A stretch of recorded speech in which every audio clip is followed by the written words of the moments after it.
You have massive dreams that could change everything, but you spend your days scrolling instead of working.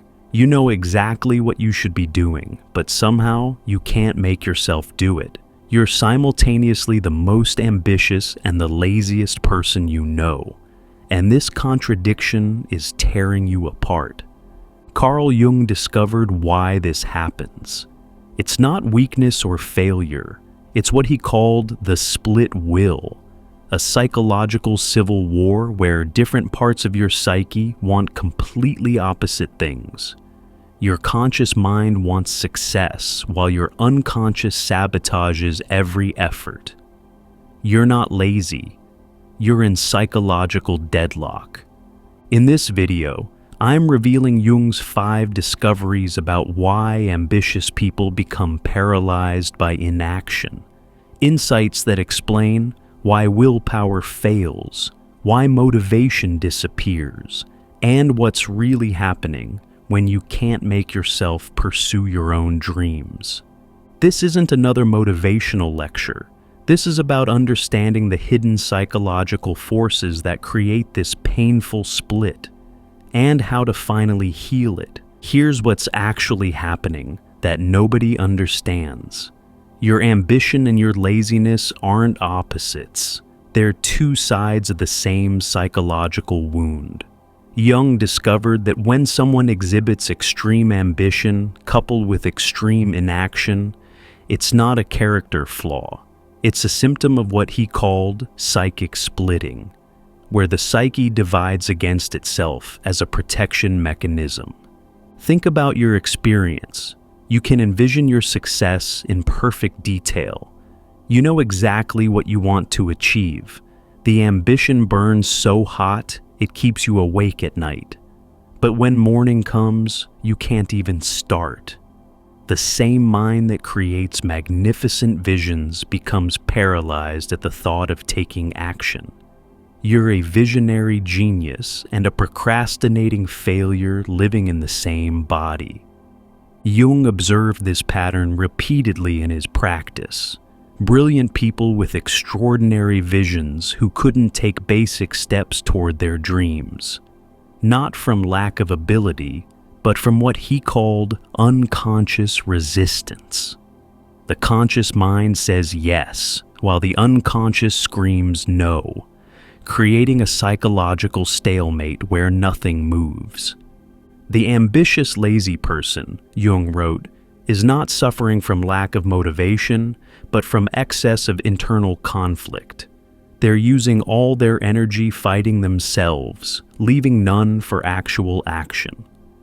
The torture of this condition is that you're fully aware of it. You watch yourself waste days, weeks, years. You see opportunities pass. You know exactly what you're doing wrong. But knowledge doesn't help. If anything, it makes it worse. The more you understand your pattern, the more paralyzed you become. Society's solution? Just do it. Stop being lazy, have discipline, completely misses the point. It's like telling someone in quicksand to just walk out. The problem isn't lack of effort. It's that effort in the wrong direction makes things worse.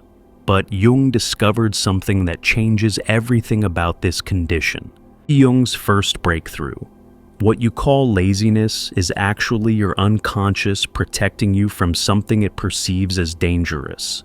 Not physical danger, but psychological threat so profound that your psyche would rather keep you paralyzed than let you move toward your ambition. Your laziness isn't weakness, it's a sophisticated protection mechanism. Here's what Jung discovered. Every ambitious vision carries a shadow, a hidden fear that the unconscious recognizes even when the conscious mind doesn't. Success means visibility, and visibility means being seen, judged, potentially rejected. Achievement means change, and change means losing current identity, relationships, safety. Your unconscious sees dangers in your ambition that your conscious mind either doesn't see or won't acknowledge. Jung observed this protection mechanism in countless patients. A brilliant writer who couldn't finish anything, her unconscious knew that publishing meant exposing her inner world to criticism. An entrepreneur with revolutionary ideas who couldn't launch, his unconscious recognized that success would separate him from his family's working-class identity. A talented artist who couldn't create, her unconscious understood that her art would reveal truths she wasn't ready to face. The psyche's wisdom often appears as sabotage. Jung wrote, "What seems like laziness is frequently the unconscious applying emergency brakes to prevent a collision the conscious mind doesn't see coming." Your laziness is specifically calibrated to your particular fears. If you fear judgment, you'll procrastinate on anything that leads to exposure. If you fear success, you'll sabotage right before breakthrough. If you fear failure, you won't start. If you fear both success and failure, which Jung found was common, you'll be completely paralyzed, unable to move in any direction. The protection runs deeper than personal psychology. Jung discovered that we also carry ancestral fears, generations of family members who were punished for standing out, achieving, or rising above their station. Your laziness might be protecting you from consequences that threatened your ancestors. The unconscious doesn't distinguish between past and present danger. It just recognizes patterns and applies protection. One of Jung's patients, a brilliant programmer with a revolutionary app idea, spent 3 years researching without writing a single line of code. Through analysis, they discovered his unconscious was protecting him from his father's fate. A man who'd achieved great success only to lose everything and die broken. The son's unconscious had decided, better lazy than destroyed. His procrastination was love, not laziness. His psyche protecting him from a feared repetition of family trauma. Jung found that understanding protection doesn't immediately dissolve it. You can't just tell your unconscious, "It's safe now," and expect it to believe you. The protection developed for good reasons, often in childhood when you were genuinely vulnerable. Your unconscious needs proof, not words, that the danger has passed or that you've developed resources to handle it. This is why willpower fails. You're trying to override a protection mechanism with force. It's like trying to remove your hand from a hot stove through discipline. The protection will always win because it's operating from deeper, older, more powerful parts of your psyche than conscious will. But here's what Jung discovered about ambitious people specifically that nobody expects. Jung's second revelation completely reframes the problem. The ambition you're failing to pursue might not be your authentic desire, but what he called inherited ambition. Dreams that belong to your parents, society, or collective unconscious rather than your true self. Your laziness might be your authentic self refusing to pursue false dreams. Here's what Jung observed. Many ambitious people are carrying other people's unlived lives. Your father's dream of success that he never achieved. Your mother's ambition that she sacrificed for family. Society's definition of achievement that you've internalized. Cultural ideas about what constitutes a meaningful life.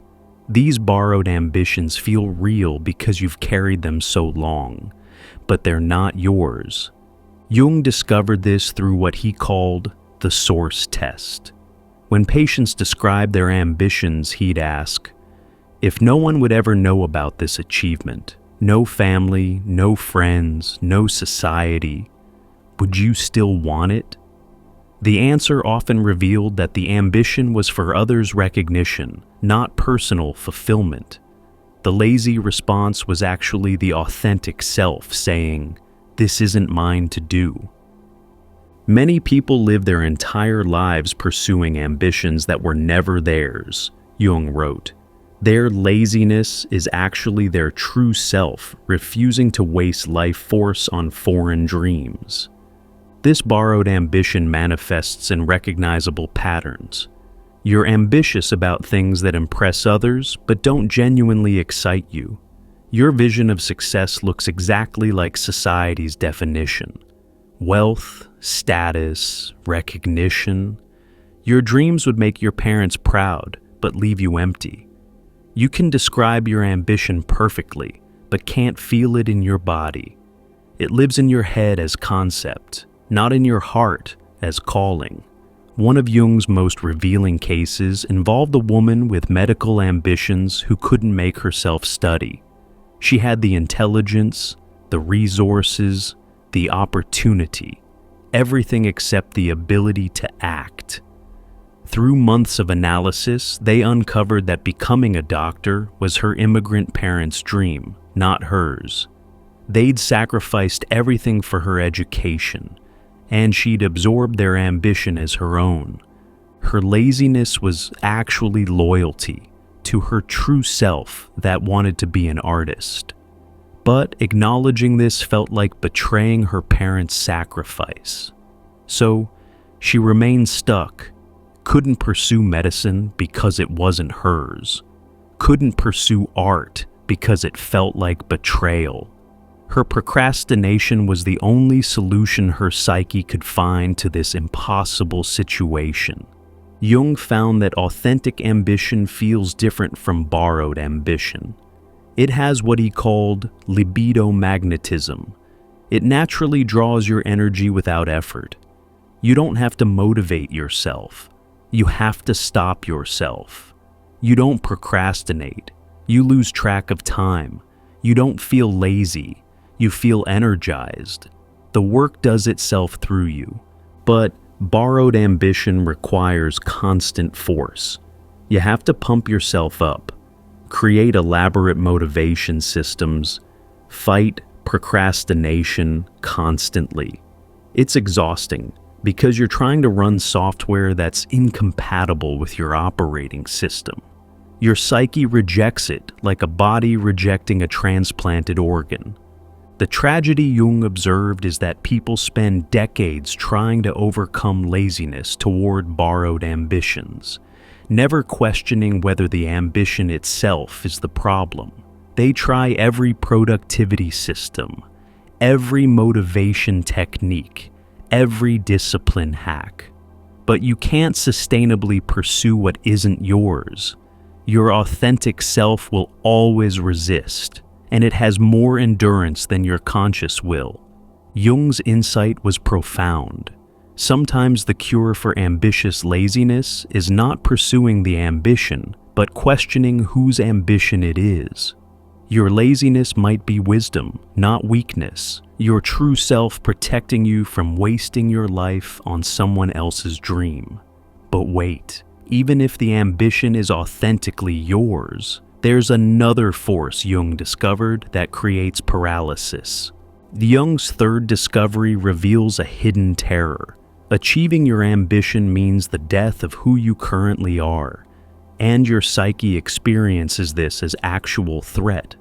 Your laziness is what Jung called identity preservation, keeping you safely the same even when you consciously want to change. You're not afraid of failure. You're afraid of success because success means your current self must die. Here's what Jung observed. Every identity has what he called homeostatic pressure, a powerful force maintaining current state. You've spent years, maybe decades, building who you are. Your relationships, habits, self-concept, entire life structure is based on current identity. Success would shatter all of it. New identity means new relationships, new self-concept, new everything. Your unconscious recognizes this as death and responds accordingly with total resistance. Think about what your success actually means. If you succeed, you can't be the underdog anymore. You lose the comfortable identity of having potential. You can't bond with others through shared struggle. You can't blame circumstances for your situation. You become responsible for maintaining success rather than dreaming about it. These aren't small changes. They're complete identity death and rebirth. Jung documented this in Patient After Patient, the struggling artist who sabotaged every opportunity because success meant she couldn't be a misunderstood genius anymore. The entrepreneur who destroyed businesses right before profit because success meant he couldn't be his father's disappointing son anymore. The writer who couldn't finish books because publication meant she couldn't be someone who could have been great anymore. We cling to our limitations because they define us, Jung wrote. Success requires surrendering the story of who we've been, and this feels like death to the ego that's invested years in that story. Your current identity has what Jung called secondary gains, hidden benefits that you don't consciously recognize. Being stuck might get you sympathy, attention, care. Being potential rather than actual protects you from real judgment. Being ambitious but lazy lets you feel special without risking failure. These gains are so psychologically valuable that your unconscious would rather keep them than achieve your ambition. The identity threat goes deeper than personal psychology. Jung found we also carry family and cultural identities that success would threaten. If you come from a family of people who struggled, success means psychological separation from your tribe. If your culture values humility, achievement means cultural betrayal. Your laziness might be maintaining belonging at the cost of becoming. One of Jung's patients, a gifted musician, couldn't practice despite desperate desire to perform. Through analysis, they discovered that success meant surpassing his father, a failed musician. Every step toward his dream felt like betrayal, like saying, "I'm better than you." His laziness was actually loyalty to a father who needed him to remain lesser to maintain the relationship dynamic. This identity preservation is why success often feels more frightening than failure. Failure keeps you the same identity, same relationships, same life structure. Success changes everything. Your psyche might prefer the familiar suffering of unfulfilled ambition to the unknown territory of achievement. Jung's insight was that we need what he called identity death preparation, consciously grieving who will no longer be when we succeed. Without this grief work, the unconscious will protect current identity forever, no matter how limiting it is. But there's an even deeper psychological pattern Jung discovered in ambitious, lazy people. If you're recognizing these patterns, if you're seeing your protection mechanisms, your borrowed ambitions, your identity preservation, you're not broken. Jung would say you're actually more psychologically sophisticated than people who can simply act. Your complexity creates your paralysis, but it also contains your liberation.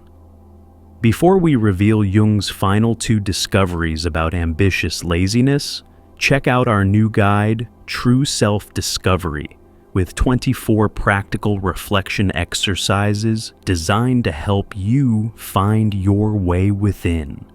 Click below to get True Self-Discovery. Now, these last two discoveries reveal what Jung believed was the real solution to this split. Jung's fourth discovery exposes a hidden addiction.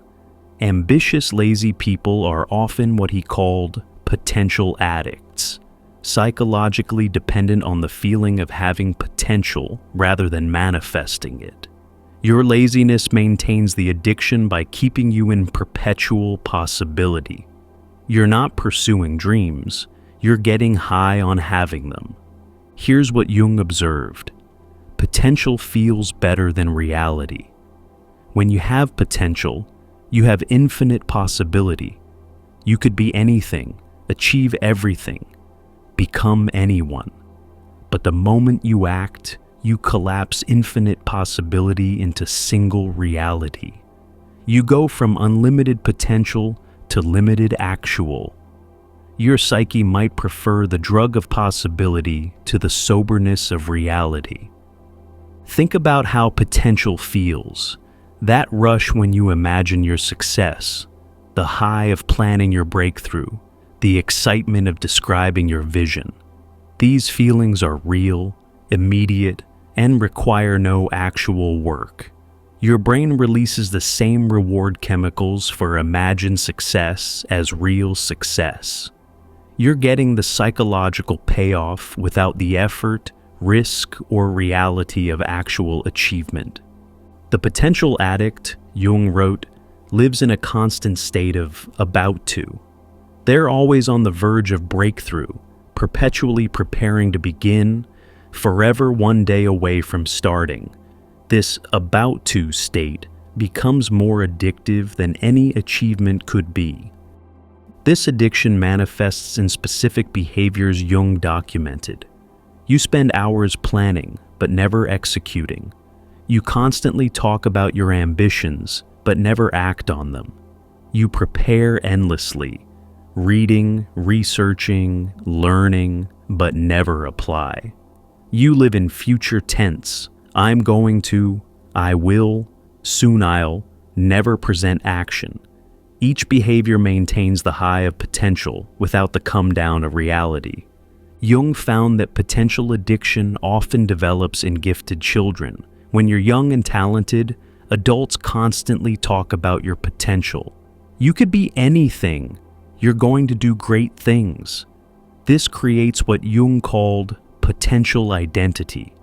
You become someone who has potential rather than someone who does things. Having potential becomes your core identity, and actualizing it would destroy who you are. The addiction has tolerance like any drug. Over time, you need bigger dreams, grander visions, more elaborate potential to get the same high. Simple goals stop providing buzz. You need world-changing ambitions to feel the rush. But the bigger the potential, the less likely you'll act on it, which perfectly maintains the addiction. One of Jung's patients exemplified this perfectly, a brilliant woman who spent 15 years planning a revolutionary business. She had hundreds of pages of plans, detailed strategies, perfect visions. But she never started. When Jung suggested taking one small action, she panicked. But it's not ready. It's not perfect. I need to plan more. Through analysis, they discovered she wasn't trying to start a business. She was maintaining a potential addiction. The planning gave her daily doses of, I could be a revolutionary entrepreneur, without risking the reality of actually trying. Her laziness was protecting her supply of the drug she couldn't live without, unlimited potential. Jung's breakthrough was recognizing that potential addicts don't need motivation. They need detox. They need to grieve the loss of infinite possibility. They need to accept what Jung called the dignity of limitation. That being something specific is better than potentially being everything. But withdrawal from potential addiction is brutal. The moment you act, you lose the high. Reality is never as good as potential. Actual achievement feels flat compared to imagined glory. This is why many ambitious, lazy people start things then immediately quit. They're seeking the next potential high, not actual accomplishment. Yet there's one more discovery Jung made that explains why some people break free, while others remain trapped forever. Jung's final discovery reveals the deepest truth. Ambitious, lazy people aren't lacking energy. Their energy is trapped in what Jung called unconscious complexes. You have massive energy, but it's being consumed by internal conflicts, repressed emotions, and shadow material. Your laziness isn't absence of energy, but energy fighting itself to a standstill. Here's what Jung observed. The psyche has finite energy that Jung called libido, not just sexual, but all life force. This energy can flow freely toward conscious goals, or it can be trapped in unconscious patterns. When energy is bound in complexes, unresolved traumas, repressed emotions, shadow material, it's unavailable for conscious use. You feel lazy because your energy is elsewhere, fighting battles you don't even know about. Think about your experience. You have energy for things you don't want to do, scrolling, consuming, escaping, but no energy for your ambitions. This isn't random. Jung found that escapist behaviors don't trigger complexes, so energy flows freely.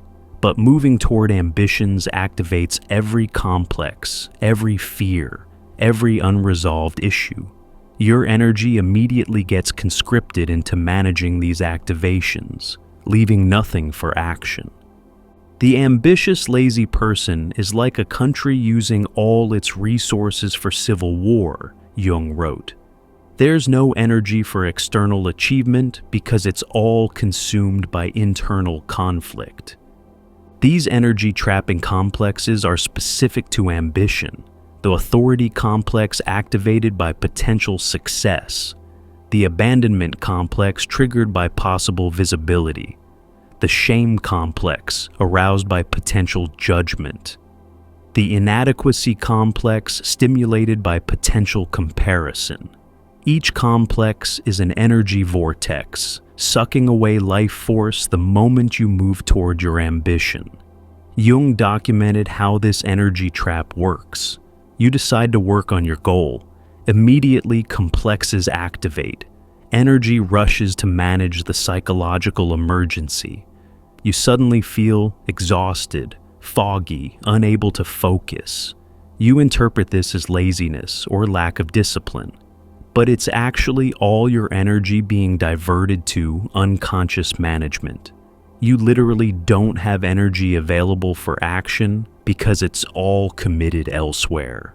One of Jung's most successful cases involved a man whose ambition activated what Jung called a father complex. Every move toward success triggered unconscious competition with his father. His psyche would flood with anxiety, requiring massive energy to suppress. He'd feel instantly exhausted and unable to work. His laziness was actually unconscious psychological warfare consuming all available resources. Through what Jung called complex integration, they slowly freed his trapped energy, not by overcoming laziness, but by resolving the underlying complex. As the father complex integrated, energy naturally returned. He didn't become more motivated. He stopped having his energy stolen by unconscious conflict. Jung found that ambitious, lazy people often have what he called achievement complexes, specific unconscious patterns that bind energy around success, perfectionist complexes that make starting impossible, imposter complexes that make visibility unbearable, grandiosity complexes that make reality disappointing. Each complex is an energy thief, ensuring laziness by stealing the energy needed for action.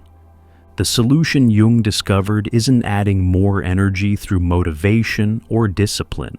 It's freeing the energy already trapped. This happens through what Jung called conscious descent, deliberately going into the unconscious to negotiate with complexes. Dreams, active imagination, analysis, methods of engaging the unconscious directly rather than trying to override it with conscious will. Let me synthesize Jung's complete picture of ambitious laziness. Your laziness is protecting you from psychological danger. Your ambition might be borrowed rather than authentic. Success threatens your current identity. You're addicted to potential rather than achievement. Your energy is trapped in unconscious complexes. This isn't character flaw, but psychological complexity. You're not weak, you're divided. Not lazy, but psychologically sophisticated. Not failing, but navigating internal conflicts most people never recognize. Jung wrote, "The ambitious, lazy person is experiencing individuation crisis, the conflict between who they've been and who they're becoming. Their paralysis is the pause before transformation, not the failure of will, but the reorganization of psyche."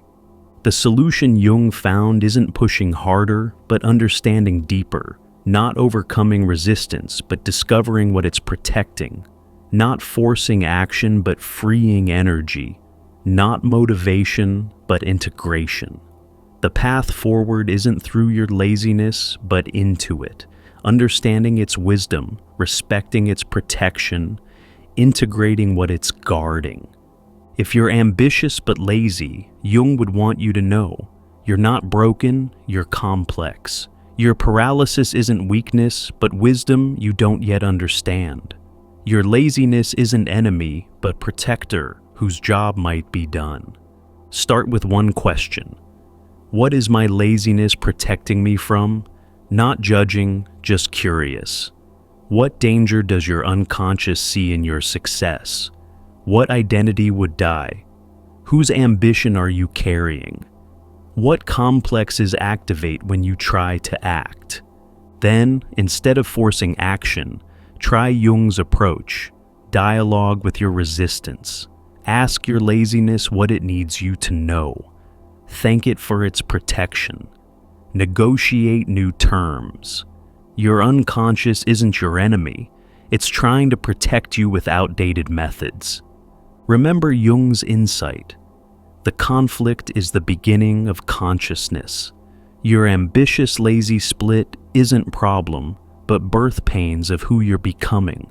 Subscribe for more Jungian insights into psychological paradoxes. To dive even deeper into Jung's revolutionary psychology and what it means for your spiritual awakening, click the recommended video on your screen now.